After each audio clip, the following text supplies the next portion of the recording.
minute we walked into our dream home, I felt victorious. But if I could go back, I would do everything differently. My husband always called me impulsive, and this time I wish I had listened. Sam, my husband, has always been the kind-hearted, trusting type, a quality that draws people in but has sometimes worried me. At 34, he's thriving in his career at a software company, and his recent success proved it.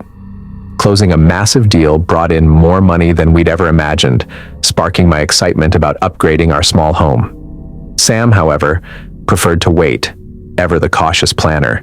It took weeks of convincing, but he finally agreed to take the plunge. We purchased a stunning colonial-style home nestled by the woods. It felt like a fresh start. The neighborhood was serene, with houses spread far apart and snow blanketing the expansive yards. Our new home felt like something out of a postcard, its isolation lending it a peaceful charm.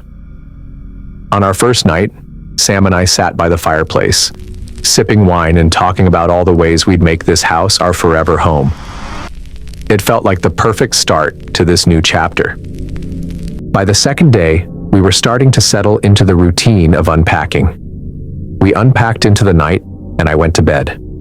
The house was still, the moonlight casting soft shadows across the snow-covered yard. Outside, the world was silent, a blanket of winter calm surrounding our new home. I slept soundly in the comfort of our room, but the peace was broken by a loud, jarring bang on the front door. Sam woke with a start, his instincts sharper than mine even in moments like this. Sitting up quickly, he listened, his eyes adjusting to the dim light. Without hesitation, he swung his legs over the bed and quietly made his way toward the source of the noise. The sudden bang on the door echoed through the house, jolting me awake too, my heart racing in the silence that followed. I could hear Sam getting out of bed, moving downstairs to answer the door. From the staircase, I strained to listen, still half asleep. Sam opened the door to find a man in his mid-20s, tall and lean, with snow dusting his jacket. The man introduced himself as David, claiming his car had broken down in the snow. He asked to come in to use the phone and warm up. Without hesitation, and against my better judgment, Sam invited him inside. Sam handed David his phone and went to make coffee, the soft clink of a mug echoing in the kitchen. I could hear the snow melting off David's jacket, dripping onto the hardwood floor. When Sam returned with coffee, David was holding a gun, his voice cold as he said, "Keep quiet, and no one gets hurt." That's when I dialed the police, my hands shaking. David forced Sam upstairs to wake me. He then tied us with duct tape and gagged us. We were left tied back to back, hearts racing, unable to speak.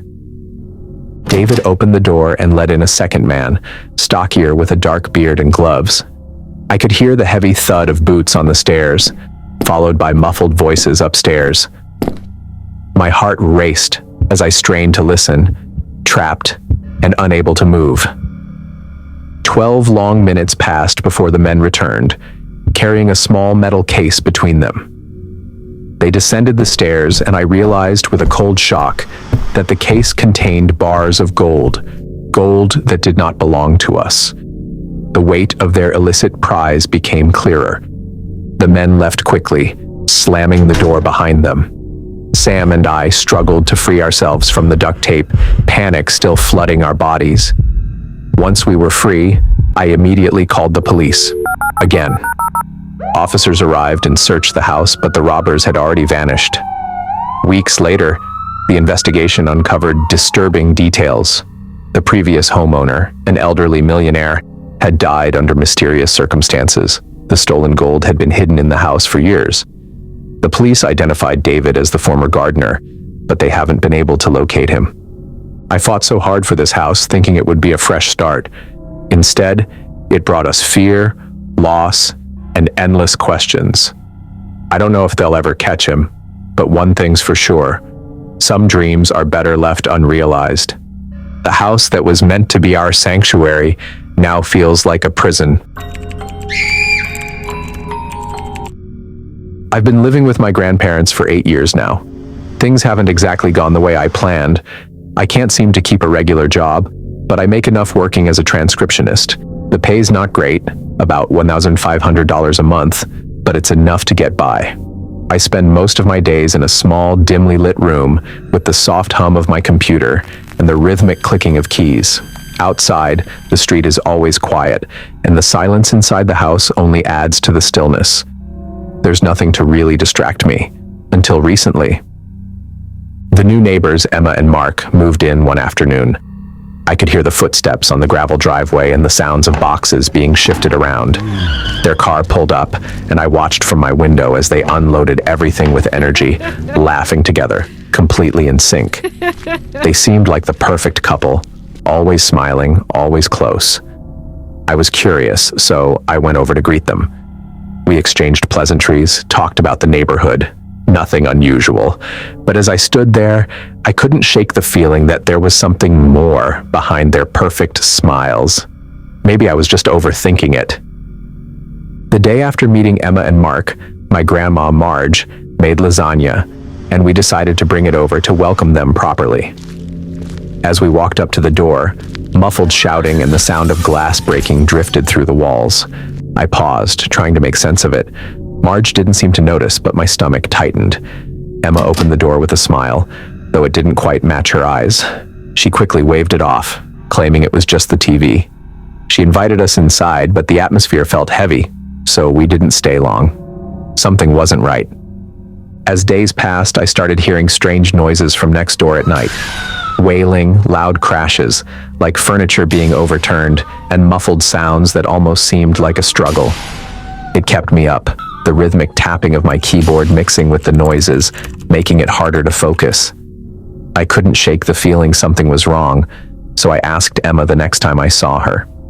She smiled, too wide, too forced, and assured me everything was fine.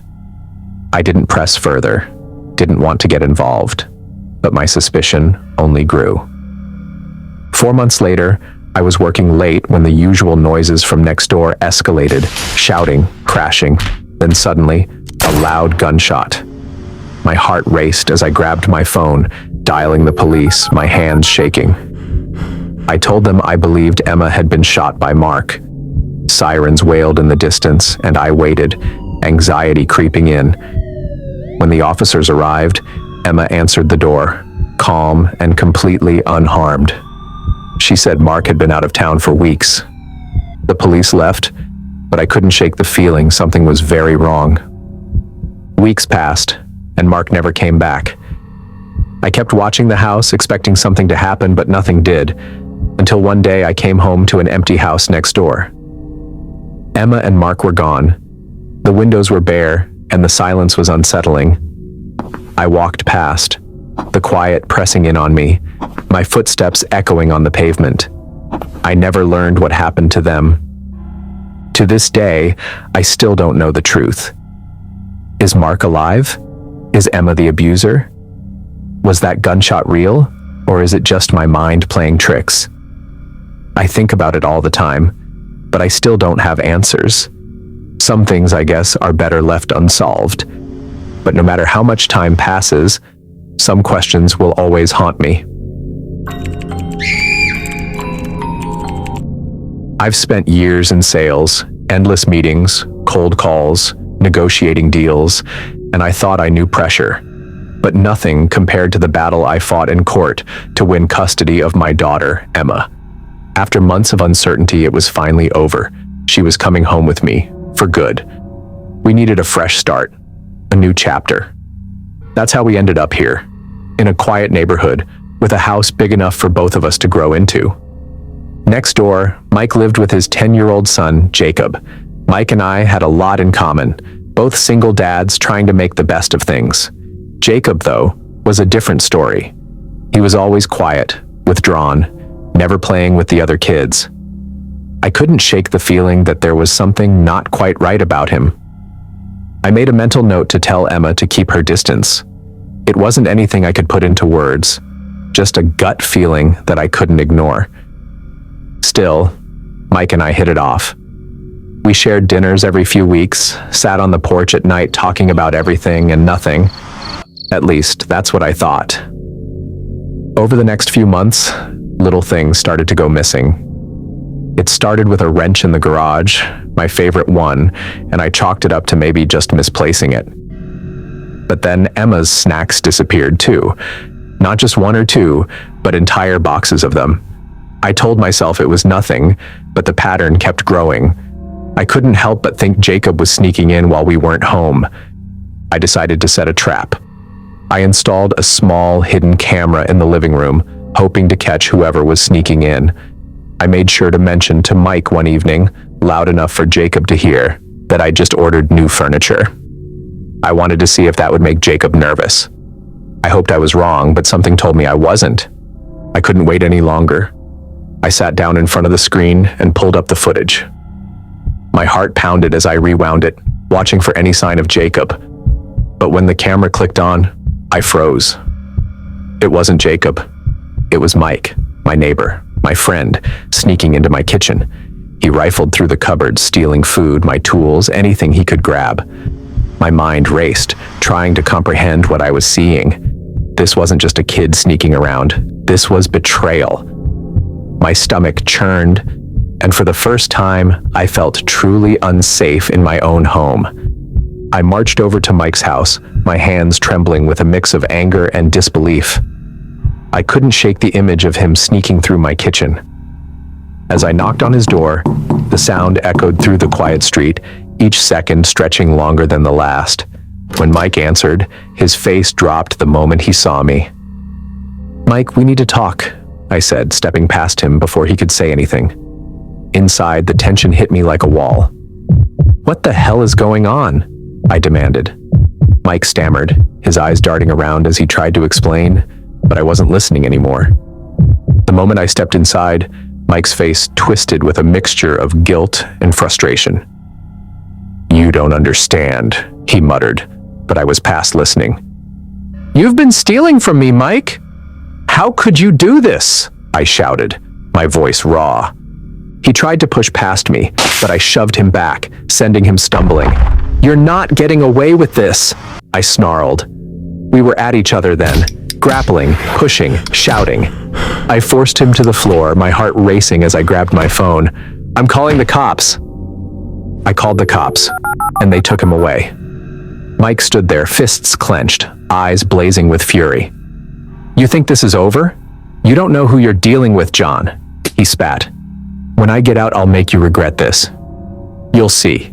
You'll regret ever calling the cops." His words cut through the thick tension. Mike's 8-month sentence wasn't enough to erase the fear gnawing at me. The realization that I'd been living next to a liar, someone I trusted with my daughter's safety, was too much. I couldn't shake the thought that when Mike got out, he'd come for me. Maybe for Emma too. I had to leave. I couldn't stay in a place where my judgment had been so wrong, where I'd been blind to the danger right next door. Emma and I packed up everything, and I made the decision to start fresh, somewhere far away, where I could maybe feel safe again. If these terrifying true house horror stories kept you on the edge of your seat, make sure to like, subscribe, and hit the notification bell for more spine-chilling tales. Which one gave you the creeps the most? Share your thoughts in the comments. I'd love to know which story stuck with you.